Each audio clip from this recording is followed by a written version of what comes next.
주신 말씀 가지고 이 시대의 절대적 사명과 축복이라는 이 말씀으로 함께 응답을 받길 원합니다. 아멘. 오직 예수가 그리스도는 언약이 분명하기 때문에 저와 여러분은 좀 생각을 좀 복음적으로 하면 모든 것이 회복됩니다. 아멘. 우리가 자꾸만 오늘 여기 안디옥 교회에서 바울과 바나바가 복음을 전하고 열매가 많이 나는데 일부 사람들이 유대인들이죠. 바리새인들이죠.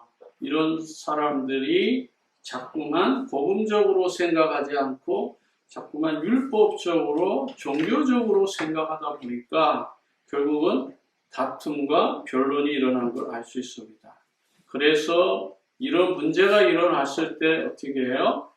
이제 이 문제를 총회로 올리는 겁니다. 예루살렘 교회로 올려가지고 예루살렘 교회를 통해서 이제 다시 지도받기를 원하는 것이죠. 이게 질서입니다. 교회가 성장하는 데 있어서 또 노예가 성장하는 데 있어서 총회가 존재하는 것은 우리 각 지교회들의 이런 많은 문제와 사건과 어려움들을 본교에 올려서 또 그것을 의논하고 거기에 또다시 지도를 받는 이런 아름다운 질서 있는 모습이 이 속에 또 담겨져 있는 겁니다. 복음의 방향을 이루면 우리는 자꾸 사역을 하면서 어디로 가요? 세상으로 나갈 수밖에 없습니다. 인간적으로 자꾸 판단하게 되고 생각하게 되는 것이죠. 복음은 완벽한데 이 복음을 나 중심으로, 그러니까 결국은 창세기 3장의 중심으로 흘러가다 보면은 자꾸만 뭐죠? 자꾸 육신적인 것이 자꾸 엉키는 거예요. 삶이 뭐예요? 자꾸 문제가 꼬이는 거죠. 안 돼야 되는 거예요. 그래서 육신적인 것을 자꾸만 벗어나라고 세 가지를 항상 말씀하는 거예요. 나, 창세기 3장이죠. 철저히 이건 나 중심이거든요. 하나님께서 분명하게 뭐예요? 약속한 거잖아요. 언약으로 만들어 놓은 거잖아요. 우리는 지켜야 되는 거예요. 그런데 지킬 수가 없어요. 인간은. 그래서 범죄하는 거예요. 근데 내 스스로 그 말씀의 언약을 분명히 잡으면 흔들리지 않는데 그 옆에 늘 속이는 자, 거짓의 만수, 거짓의 아비, 이 사탄이 항상 우리를 노리는 거예요. 그러니까 정말 복음 중심, 교회 중심, 하나님 중심으로 가는데 항상 속아. 그래서 넘어지는 거예요. 그러다 보니까 나 중심이 되는 것이죠. 그래서 우리가 범죄에서 원죄라고 하는 어마어마한 이 죄성을 우리가 가지게 된 거예요. 어린아이가 무슨 죄가 있어요? 눈동자 보세요. 죄라고는 1%도 보이지 않습니다. 그러나 그 속에 아무도 가르쳐주지 않았는데도 그가 자라면서 나쁜 것을 합니다. 나쁜 행동을 해요. 어려서. 이해가 안 되잖아요. 그것이 바로 본죄, 원죄의 습성이 우리 안에 있다는 것을 가르쳐주는 거예요. 그게 창세기 3장입니다. 그래도 안 되니까 결국 인간 안에는 뭐가 있어요? 스스로 더 욕망과 거기에 동기가 또 생깁니다. 그러다 보니까 뭐예요? 창세기 6장 나의 것을 만들고 싶은 거예요. 이제 나에서 조금 한 발자국 나와서 세상을 향해서 또 다른 세계를 향해서 또 다른 사람들을 향해서 나의 것, 소유욕이 생기는 거예요. 그게 뭐죠? 바로 결혼입니다. 또는 물질입니다. 그것이 바로 성공입니다. 그것이 어떤 축복의 틀이죠. 그걸 소유하려고 하는 거예요. 그런데 거기서 또 뭐가 생겨요? 하나님이 보이지 않아요. 하나님이 보여야 되는데 하나님이 보이지 않아요. 그러니까 어떻게 해요? 하나님 볼 때에 하나님 보실 때 가장 악한 거예요. 왜? 하나님께 영광 돌리는 삶이 되어야 되는데 하나님과 반대로 가잖아요. 그러니까 결국은 나중에 이제 나의 것으로도 만족하지 못해요.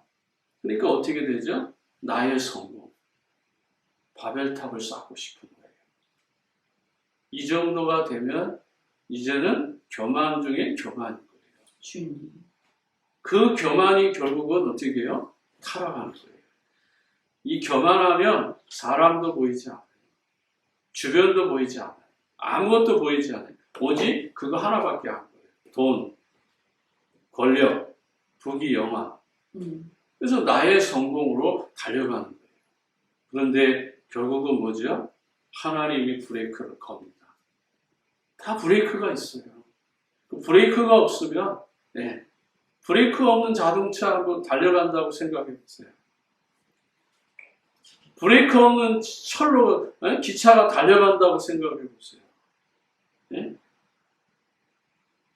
우리 인생에 브레이크가 없다면 어떻게 되겠어요? 하나님은 분명히 저와 여러분 삶에 브레이크를 걸게 되어 있어요. 그것이 문제고, 그것이 사건이고, 그것이 어려움이고, 또 다른 각각의 사람들에게 나타나고 있는 많은 현상들이 있습니다. 오늘 바울과 바나바가 이런 브레이크가 없으면은 정말 거의 신처럼 대접받고 살아갈 거예요. 그러나 하나님은 항상 주변에 이런 문제와 사건과 어려움을 허락하십니다. 그러면서 좀 더 하나님 앞에 무릎 꿇도록 만드는 거예요. 아멘. 제가 어느덧 신학을 마치고 이제 30여 년 인생 절반의 삶을 목회 속에 들어와 있잖아요. 젊었을 때 나 중심, 나의 것, 나의 성공. 이 목회도 성공이 있거든요. 뭔가 교회를 크게 지어보고 싶고 수많은 성도들을 모이게 하고 싶고 그런 적이 없었던 거 아니에요. 예? 전도사 시절부터. 그러나 항상 그것이 과거에 나에게 일어났던 많은 열매들이 이 목회 현장에서 발목을 붙잡을 때가 더 많아요. 내가 과거에 이랬는데, 내가 만약에 한국에서 이랬었는데, 예? 내가 미국에 처음에 와서 이 교회를 할 때 이랬었는데, 라고 하는 것이 자꾸만 뭐죠? 나의 성공이라고 하는 것이 나를 붙잡게 되는 거예요. 그러나 인생은요, 그렇게만 흘러가지 않습니다. 언제나 뭔가 브레이크가 걸려요. 그때 하나님 앞에 무릎을 꿇느냐, 아니면은 그 무릎을 꿇지 않고 더 교만해지느냐, 그 차이밖에 없는 거예요. 여러분의 삶은 어떻습니까? 여러분의 삶에 다가와 있는 많은 문제들은 도대체 뭡니까? 그걸 하나님 왜 허락하셨다고 생각하셔요? 저에게만 그런 일들이 일어나는 게 아니에요. 여러분 삶에도 그런 일들이 일어날 거라고. 그랬을 때 여러분의 마음은 어디를 향하고 있습니까? 창세기 3장, 6장, 11장은 늘 우리의 삶을 엮여가고 또 묶어가려고 그러고 운명과 사주팔자처럼 자꾸 묶어버립니다. 오늘 이 15장 1절에도 보세요. 어떤 사람들이 유대로부터 내려와서 형제들을 가르치되 너희가 모세의 법대로 할례를 받지 아니하면 능히 구원을 갖지 못하리라. 네. 보세요. 정확한 말을 가지고 성경에 있는 정확한 말이에요. 행함으로 구원받아야 돼. 율법을 지켜야 돼. 이거 부정할 수 있는 그 시대에서 배경으로서 이걸 부정할 수 있는 사람이 없어요. 보편적으로 99%가 그렇게 생각하고 있는 거예요. 이제 기독교인들은 바울의 이 시기는 적어도 40년에서 70년 사이 때 예수님이 이제 돌아가시고 난 뒤에 한 40년에서 70년 사이 공간인데 이때의 그리스도인들이 얼마나 되겠어요? 대부분이 다 유대인이잖아요. 바리새인들이잖아요. 그 속에서 모세의 율법과 대항해가지고 모세의 율법을 안 지켜도 된다라고 하면서 나온다면은 과연 그걸 누가 받아들일 수 있겠냐. 그러나 소수 사도들은 이걸 알고 있었어요. 공식화하지 못했지만은 이 문제와 사건을 통해서 이제 복음은 저 이방인들을 향하여서도 전해져야 된다라고 이제 사도들의 그 사건과 문제를 통해서 풀려가고 있는 과정인 거예요. 저와 여러분 삶 속에 여러분이 가지고 있는 그런 문제, 사건들을 정말 복음적으로 해석하고 복음적으로 풀어갈 수 있느냐, 이게 바로 은혜라는 거예요. 아멘. 문제는 문제가 아닌 거죠, 사실은. 그러나 그 문제를 풀어가는 방법에 있어서 정말 여러분들의 삶이 나 중심이냐 복음 중심이냐 여기밖에 다른 거예요. 이거를 지금 말하고자 하는 겁니다. 복음이 방향을 잃으면 자꾸 율법적으로 돌아가고 종교적으로 돌아가는 거예요. 복음 전하는 일이 자꾸 걸림돌이 된단 말이에요. 왜냐하면 복음은 사람의 힘으로 하는 것이 아니기 때문이에요. 그래서 우리가 늘 근신하고 깨어 있어야 하는 거예요. 그러므로 복음은 구원의 은혜만 있는 것이 아니라 복음을 또한 전하지 아니하며 화가 있다고 성경은 말하는 거예요. 고린도전서 9장 16절 보세요. 복음을 전하지 아니하면 화가 임할 것이다 라고 말하는 거예요. 근데 우리는 복음 전하지 않는데도 화를 입지 않아요. 뭐 화가 무슨 여러분 뭔가 병이 걸리고 뭐가 사건이 나고 사고가 나서 화입니까? 그런 것도 화지만 진짜 뭐죠? 여러분 삶의 중심에 행복이 있어요? 정말 행복합니까? 그런 작은 것 하나하나도 복음을 우리가 누리지 못함으로써 행복을 잃어가고 기쁨을 잃어가고 평안을 잃어가고 자꾸 불안해지고 두려워지는 거. 그것도 화예요. 아버지.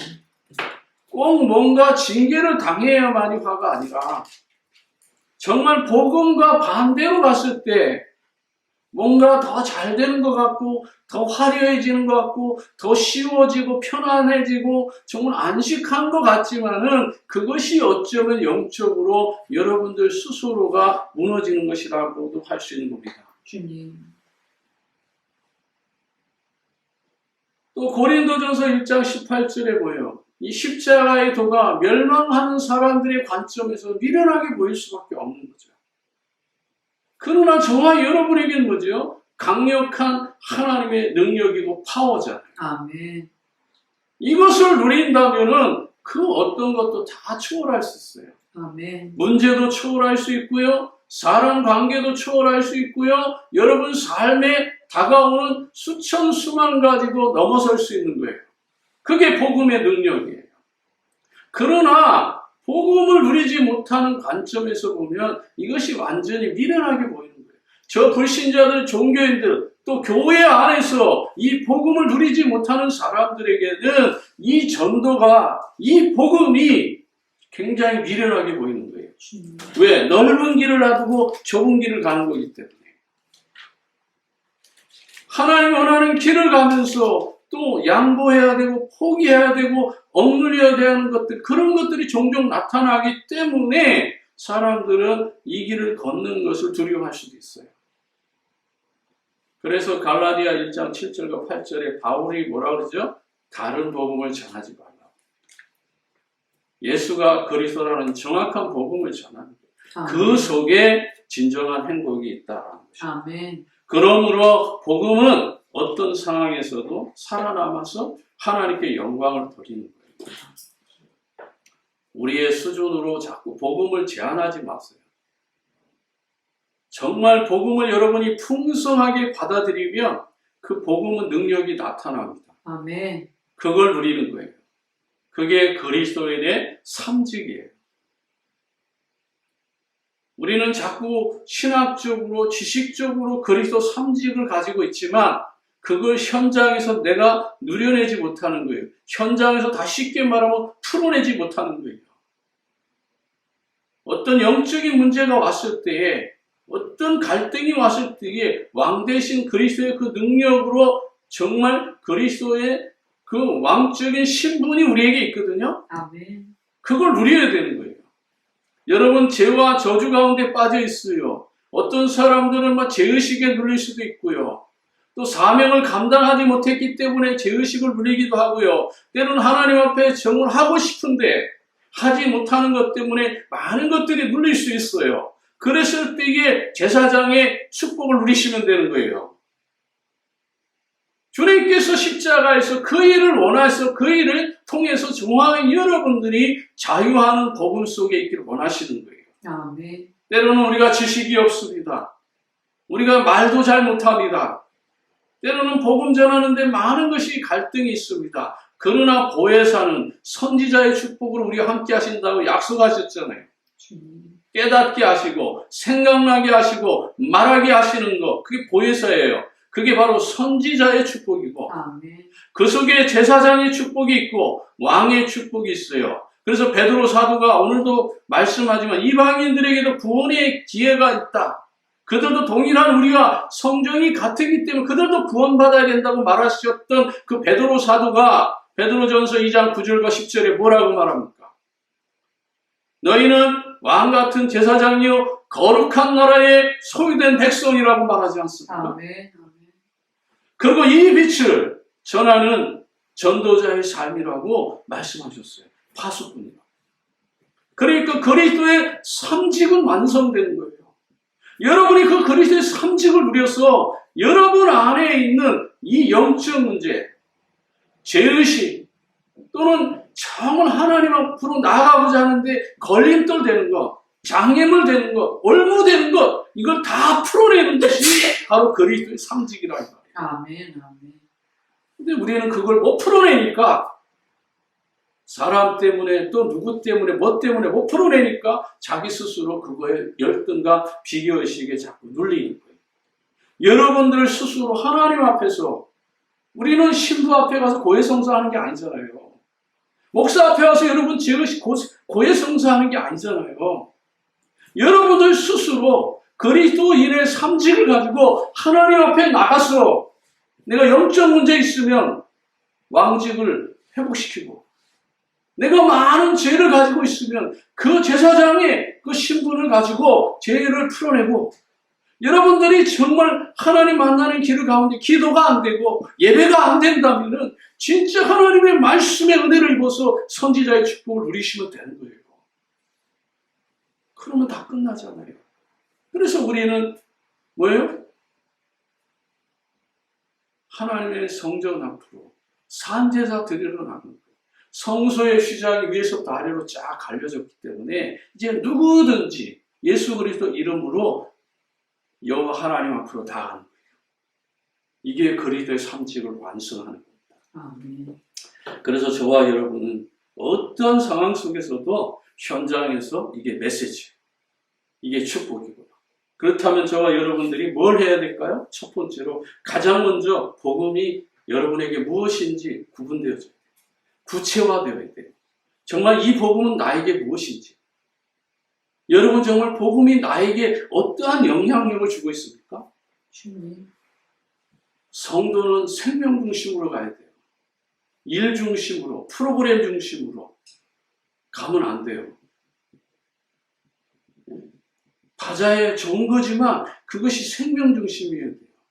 의료전도 좋은 것이고 뭐 여러 가지 교회 안에서 일어나는 그 프로그램 다 좋은 것이지만 이것이 생명 중심으로 흐르냐 이거예요.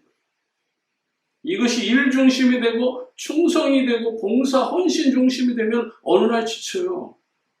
그거에 만족을 할 수 없고 또 그것 때문에 갈등하게 되고 어느 날 시험에 빠지게 되어 있어요. 그래서 종종 이 복음을 전하다 보면 뭐 과거에 나는 뭐 학생회장도 했다, 뭐 청년회장도 했다, 뭐 여전도 회장도 했다, 뭐 했다는 사람들 되게 말 들어보면 뭐예요? 전부 다 교회 일, 헌신, 충성, 봉사 열심히 하고 시험 들었다는 결론이에요. 다 해봤다는 거예요. 그러면 그런 분들한테 우리가 할 수 있는 말이 뭐예요? 그리스도의 삼직을 들어보셨어요? 당신께서 정말 그리스도 삼직을 완성하는 그 축복을 누리면서 신앙생활 해봤습니까? 교회는 다녔을려는지 모릅니다. 교회에서 헌신, 봉사하고 헌금하고 오만 거 다 했는지 모르겠지만 정말 그리스도인의 삼직을 누리면서 신앙생활 해보셨어요? 그랬을 때 그 사람들 그리스도 삼직이 뭔데요? 그래서 말하는 거예요. 예수는 구원자, 그리스도는 기름 부음을 받은 자. 아멘.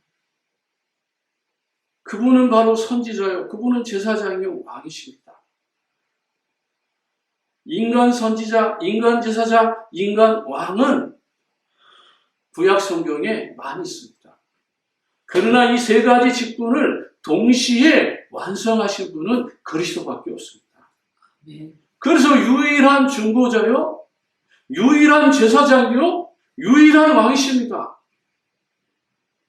사탄의 머리를 깨신 왕이신 그리스도. 아멘. 우리의 과거, 현재, 미래의 죄를 해결하신 제사장 되시는 그리스도. 우리가 늘 갈등하고 방황하며 참 만족과 참 행복이 없어서 고통받았는데 그 길을 열어주신 참 선지자 되신 그리스도. 그분을 정말 믿음으로 구주로 영접하고 신앙생활 해보신 적 있어요? 대부분 그 말에 가만히 있어요. 왜? 그렇게 해본 적이 없거든요. 그러나 대부분 이것을 지식적으로 합니다. 대부분 이것을 신학적으로 합니다. 주님. 그러나 이 직분이 예수 그리스도가 십자가에서 죽으시고 부활하셔서 성령으로 우리에게 맡겨준 그리스도의 삼직입니다. 그래서 정말 여러분은 그리스도인의 삼직을 누릴 자격이 있는 겁니다. 아멘. 베드로 사도가 말씀하시지 않았습니까? 우리는 왕 같은 제사장, 왕도 되고 제사장 되고 이 빛을 선전하는 자, 다시 말하면 파수꾼으로서 선지자의 축복이 있는 겁니다. 아멘. 그래서 우리가 복음 전한 여러분 나름대로 이 복음이 여러분에게 각인뿔이 체질되어서 정말 이것이 나의 것으로 누려지느냐는 거예요. 이걸 말씀합니다. 그런데 우리가 생명 중심으로 가지 않고 자꾸만 다른 것으로 집중합니다. 그러니까 어느 날 지치는 거예요. 인간은 절대 해결할 수 없는 영적 문제가 누구에게나 있거든요. 주님. 한 번으로 끝나는 게 아니에요. 이 영적 문제는 이미 원죄는 해결됐지만 이 원죄의 파편들이 끊임없이 우리를 공격합니다. 언제까지요? 우리가 무덤 속에 들어가는 그날까지. 주님. 주님 나라 부름받는 그날까지 이 영적 문제는 끊임없이 우리를 공격하는 거예요. 그 영적 문제가 어떤 사람에게 동일하게도 나타나지만 그는 대부분은 다양하게 나타나요. 삶의 수준에 따라서, 삶의 인격에 따라서, 삶의 환경에 따라서 영적 문제는 이렇게도 나타나고 저렇게도 나타나고 다양하게도 나타납니다. 어려서 안 나타나는 것이 결혼 후에 나타날 수도 있고요. 네?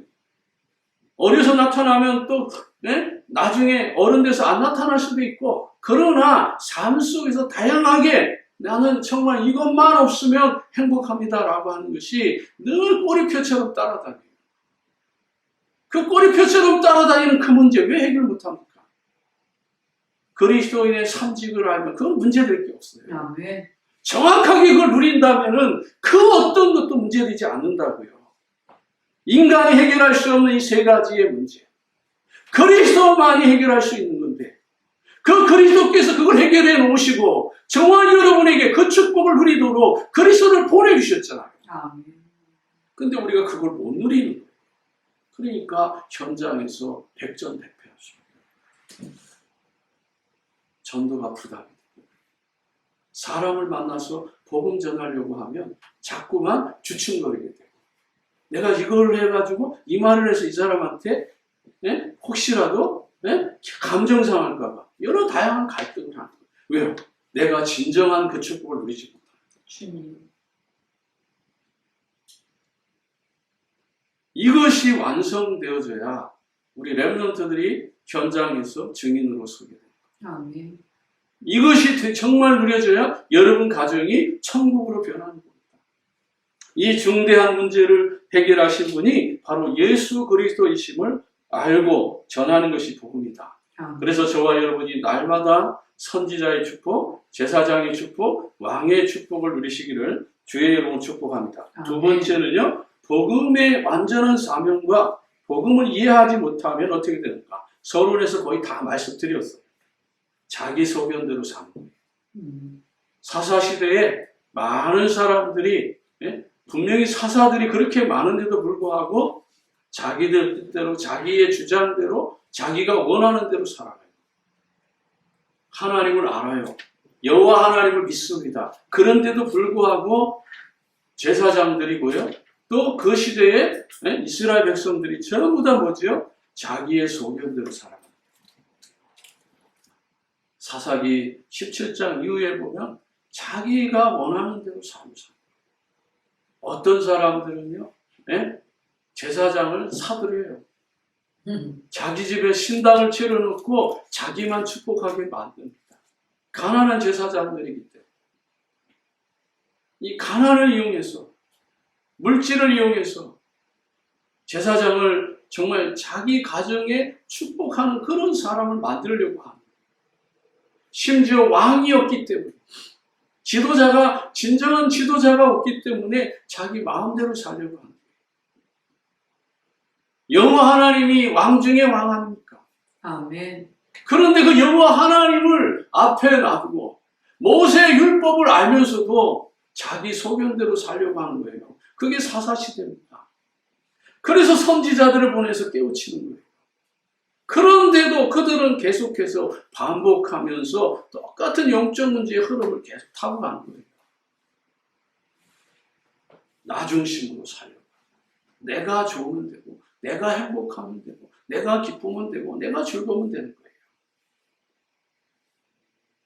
선지자의 아픔도 모르고, 교회의 아픔을 모르고, 언약궤가 저 바람 부는 저 블레셋 땅에 있든 아니면 저 들녘에 있든 어디에 있든 관계없이 그들은 자기의 목적을 위해서만 사는 거죠. 또 전도와 선교보다 오늘 또 말씀해 보지만 율법에 더 관심이 많아요. 기도응답을 오해하고 이 기도응답이 지속되지 않으니까 좌절하고 낙심하는 이런 삶으로 바뀝니다. 그러다 보니까 점점 어떻게 변해요? 종교적으로 기도가 변합니다. 뭔가 미신적으로 뭔가 확실하게 보여주기를 원하는 거예요. 그러면서 자꾸만 뭐죠? 은사주의적으로 신비적으로 기도가 바뀌는 거예요. 그러다 보니까 전부 다 뭐예요? 생명에서 벗어나서 물질, 건강, 축복 이런 거에 자꾸만 우리가 집중되어서 기도할 수 있다라는 것입니다. 영적으로는 실패할 수밖에 없죠. 자꾸만 육신적인 것이 우리를 건드리기 때문에 자신을 보고도 무너지고 세상을 보면 너무 벽이 커 보이고 그리고 눈에 보이지 않게 사단은 계속해서 우리의 생각, 마음을 속이고 예수 중심에서 이제는 다른 것에 관심이 더 많아집니다. 복음 중심에서 점점 멀어져 가는 거죠. 그러면서 율법을 지켜야 된다고 윤리를 자꾸 강조하고 뭔가 교리에 자꾸 집중하게 되는 그런 삶이 되는 거예요. 설교는 점점 뭐죠? 그리스도와 관계없는 쪽으로 우리의 신앙생활이 그리스도와 점점 멀어지는 삶으로 가는 것입니다. 예수를 믿으면서 이제 결국에 뭐예요? 한계에 닿는 거예요. 그러니까 자꾸 인본주의 쓰고 프로그램 쓰고 뭔가 방법을 자꾸 찾아내려고 하는 것이죠. 하나님은 그런 거 원하지 않습니다. 세 번째는 전도와 선교해야 할 복음을 이해하지 못하면 어떻게 행동하는가? 오늘 몇 구절 성경 구절을 보고 한번 풀어보겠습니다. 15장 1절 다시 한번 봅니다. 여기서 뭐죠? 어떤 사람들이 유대로부터 내려와서 형제들을 가르치되 형제들을 가르친다는 것은 뭐예요? 랍비예요. 적어도 지도자라 이 말이에요. 그렇죠? 그러면 너희가 모세의 법대로 할례를 받지 않으면 능히 구원을 얻지 못한다는 거예요. 율법을 지키지 않으면 구원받지 못하는 거예요. 이게 누구예요? 평신도가 아니잖아요. 적어도 다른 사람을 가르칠 정도라면 그 시대에 지도자예요. 그렇죠? 교사란 말이에요. 이런 사람도 뭐죠? 예수 그리스도 복음을 오해해가지고 뭐예요? 행위로 구원을 받아야 되는 거예요. 613가지 다 지켜야 되는 거죠. 하나라도 지키지 못하면 뭐예요? 구원을 못 받는 거예요. 이런 엄청난 위치에서 복음이 아닌 것을 다른 것을 말하시는 거예요. 목사가 무서운 것은 교육자가 정말 경계해야 되는 것은 뭐죠? 내가 다른 말에서 다른 사람들에게 다른 복음을 전하는 거 그걸 두려워해야 돼요. 그러나 오늘 한국 교회도 미국 교회도 다른 복음을 전하고 다른 말을 해도 두려워하지 않습니다.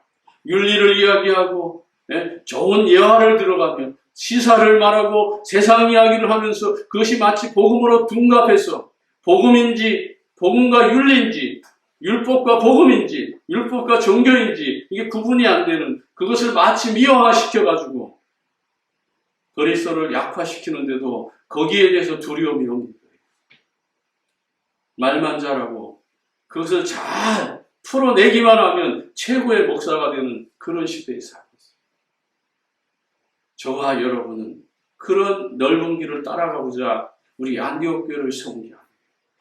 비록 내가 힘들고 어려워도 여러분들에게 전달해 줄 것은 그리스도인의 삼직의 축복을 누리는 그리스도만을 말하자는 거예요. 아멘. 이렇게 율법으로 구원받아야 된다. 율법을 지켜야 된다.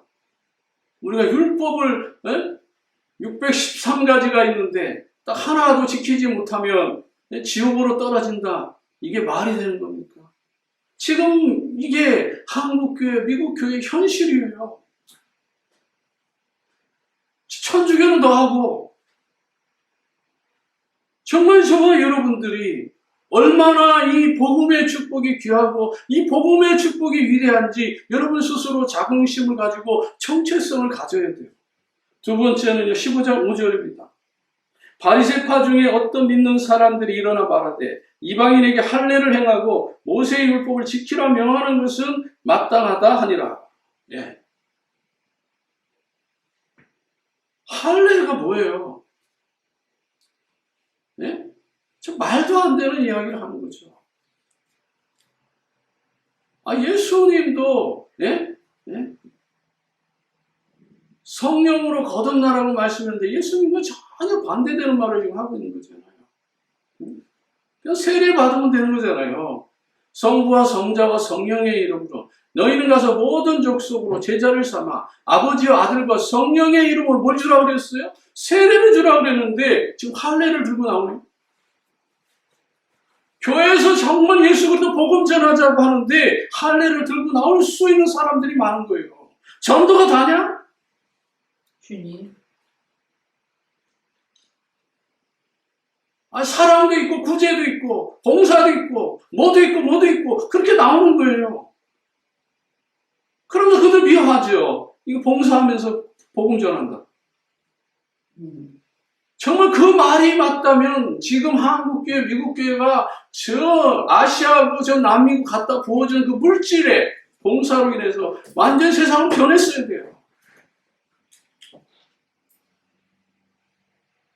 미국의 큰 교회들, 그리고 순수하게 북한 복음화하기 위해서 많은 의료 장비들, 물자들 갖다 줬으면 저 북한 김정은이든 누구든 다 변화돼야죠. 그거 아니잖아요. 아무리 갖다 줘도 저들은 딴 주머니 차고 있다 이거예요. 그런 가운데서도 예수 믿는 사람들이 나오겠지만 그러나 진정한 성경적 방법은 아니다. 우리 그걸 말하자고 하는 거예요. 오늘 15장 5절에 있어요. 율법을 지키라고 한다는 거예요. 말은 맞아요. 할례도 행하고 율법도 지키라는 말이 정말 어떻게 보면 성경에 나와 있으니까 그대로 해야죠. 그러니까 지금 많은 교회가 안식일을 지켜야 된다. 예? 구약의 절기를 지켜야 된다. 라고 하는 지금 교회들이 있는 거예요. 그게 메시아닉 처치예요. 또 한국의 이 어떤 교회를 이렇게 말하면 그 운동하는 그 사람들을 말하면 또 내가 정죄받으니까 말을 못하겠지만 지금 이 복음의 시대에 여전히 이 메시아닉 주디시를 주장하는 이런 교회들이 종종 지금 나오고 있어요. 그들을 정죄하려고 하는 게 아니에요. 복음은 복음이지 복음은 희석되는 것은 아니죠. 10절 봅니다. 그런데 지금 너희가 어찌하여 하나님을 시험하여 우리 조상과 우리도 능히 매지 못하던 멍에를 제자들의 목에 두려 하느냐. 이런 것이 전부 다 뭐죠? 멍에라고 말하잖아요. 이거 제가 말하는 거 아니에요. 베드로 사도가 말하는 거예요. 예수님의 수제자가 지금 너희들이 지금 하고자 하는 것이 바로 이제 순수한 예수 그리스도 복음 전하는 저들에게 너희들이 멍해를 보고 욕을 매게 하고 오는 거예요. 그들을 더 힘들게 하고 더 고통스럽게 하면 되겠냐? 너희들 가서 전도도 하지 않는데 복음도 안 전하면서 교회 안에서 너희들이 이렇게 할 수 있냐? 라고 말하는 것이죠. 이제 우리는 자유해야 됩니다. 그리스도인의 삼직을 가지면요, 전도 안 해도 여러분 그 속에서 기쁨을 누리세요. 전도를 한다면 더 큰 기쁨이 그 안에서 솟아날 겁니다. 우리는 정죄받고 판단받고자 오늘 이 말씀을 듣는 것이 아니라 정말 이제는 지식적으로 신학적으로 그리스도의 삼직을 아는 수준이 아니라 내 삶의 현장을 정복하고 다스리고 누리는 그리스도의 삼직을 제대로 누리시라는 것입니다. 결론입니다. 하나님은 전도와 선교하는 일을 기뻐하십니다. 복음 때문에 예루살렘의 당해까지도 하나님은 움직이셨습니다. 그것이 바로 6절과 7절입니다. 그렇죠? 네. 사도와 장로들이 이들을 의논하려 모여 많은 변론이 있은 후에 베드로가 일어나 말하되 형제들아 너희가 알거니와 하나님이 이방인들로 내 입에서 복음의 말씀을 들어 믿게 하시려고 오래전부터 너희 가운데서 나를 택하시고 또 마음을 아시는 하나님이 우리에게와 같은 그들에게 성령을 주어 증언하시고 믿음으로 그들의 마음을 깨끗이 하사 그들이나 우리나 차별하지 아니하셨다. 이게 수제자의 말이에요. 근데 우리는 지금도 이런 차별을 가지고 있다는 것입니다. 두 번째는요, 12절, 21절의 안에서도 야고보 사도도 이방인들이 구원할 것을 성경으로 증언하셨습니다. 순교자, 순교하시기 전에 그가 분명히 말하기를 뭐라고 말하죠? 14절에 하나님이 처음으로 이방인 중에서 자기 이름을 위할 백성을 취하시려고 그들을 돌보신 것을 시몬이 말하였으니 누가 말해요? 시몬이 누구예요? 베드로예요. 예? 예? 시몬 베드로 이렇게 말하잖아요. 그렇죠? 베드로예요. 선지자의 말씀 이와 일치하다 하면서 성경 말씀을 구약 성경 말씀을 또 야고보 사도는 제시합니다. 이후에 내가 돌아와서 다윗의 무너진 장막을 다시 지으며 또 그 허물어진 것을 다시 지어 일으키리니 이는 그 남은 사람들과 내 이름으로 일컬음을 받은 모든 이방인들로 주를 찾게 하려 하셨으니 즉 예로부터 이것을 알게 하시는 주의 말씀이라 함과 같으니라. 그러니까 지금 바리새인들, 지금 제사장들, 많은 교사들이 지금 율법을 가지고 지키라고 하고 할례를 행하는 거 그거 잘못됐다라고 지금 말씀하는 거잖아요. 그렇죠? 여기에 많은 답이 있어요. 복음은 완전합니다.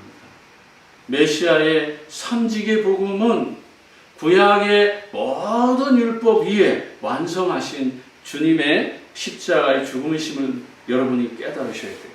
마지막 세 번째는 22절, 29절에 이방인 신자에게 복음의 편지를 보내고 불신자의 삶을 치유하는 메시지가 된 것을 우리는 기록합니다. 27절 봅니다.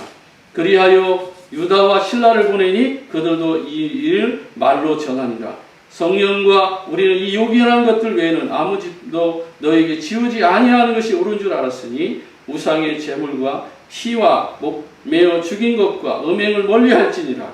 이에 스스로 상가면 잘되리라. 너희를 평안함을 원하노라 하였더라. 복음의 마지막은 창세기 3장을 해결하고 우리가 평안을 누리는 것입니다. 이 시대의 절대적 사명과 축복, 그리스도의 삼직을 누려서 여러분 개인이 회복되고 여러분 가정이 치유되고 또 여러분이 가는 현장, 직장과 사업장, 또 학교 현장이 치유되어져서 이 시대의 전도자로 일어나 빛을 발하는 아름다운 우리 안디옥교의 모든 성도들, 렘넌트들 되기를 진심으로 축복합니다. 기도하겠습니다.